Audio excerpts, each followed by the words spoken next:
主にアニメート担当しました佐藤圭です。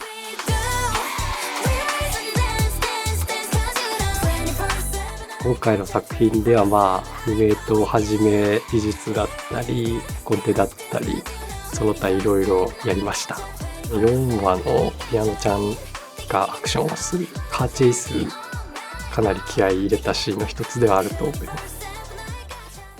美里くんと同時に撮影したカットが出てくるシーンですね。撮影の割と初期の方に撮ったもので試行錯誤しながらだったんですけど、僕らがある意味フリーみたいな感じでやってた野生の心みたいなものがそのまま出てるような結構見応えのあるシーンにはなってると思います。野生の心なんて言うんだろうな、2人で「ああいいねいいね」とかちょっとなんか「これちょっと行き過ぎじゃない？」みたいなのも「いや面白いから大丈夫」っていう振るみたいなタイミングの時に「いやこんなに貯めて大丈夫かな」みたいなことを「いや全然まだ大丈夫だから」とかそれによって結構グッと貯めた重い動きができたりとか、横に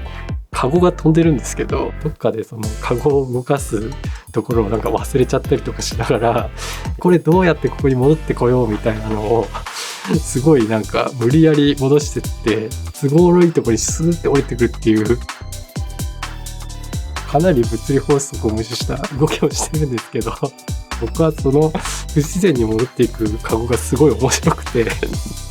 そういうことを2人で言い合ったりしながら結構もう笑いながらやったりして、佐藤君と2人でやってるといいねいいねで2人とも歯止めが効かなくなって結果的に面白いシーンが撮れるみたいな。暗幕の中で2人で撮影してるんですけど、ずっとこう笑い声が聞こえてそうやって出てきた絵っていうのはもう誰もがおーっていう歓声を上げるようなカットになってるんで、いいコンビなんだなと。あわわわわってあんなん見てて自分が乗ってるみたいな気持ちになりますからね。昔の香港映画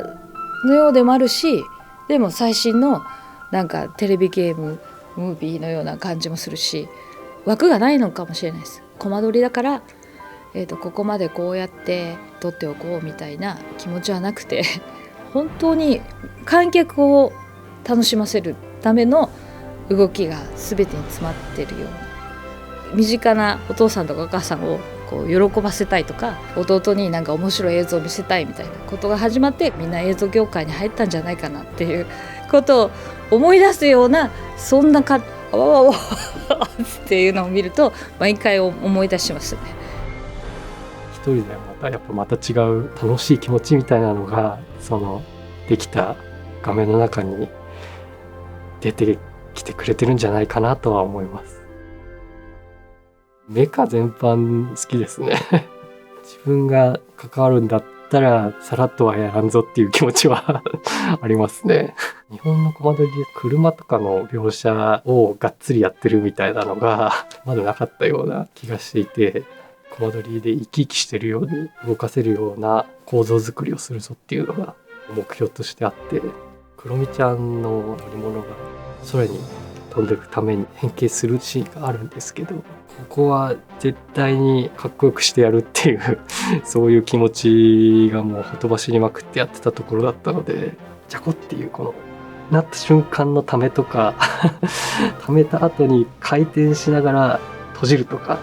その一瞬にパッションみたいなものを感じてくれる人はいるんじゃないかなと思います。いろんな意味で作ってる人の気合が入りまくってるので、それを余すことなく受け止めてもらえたらとっても嬉しいです。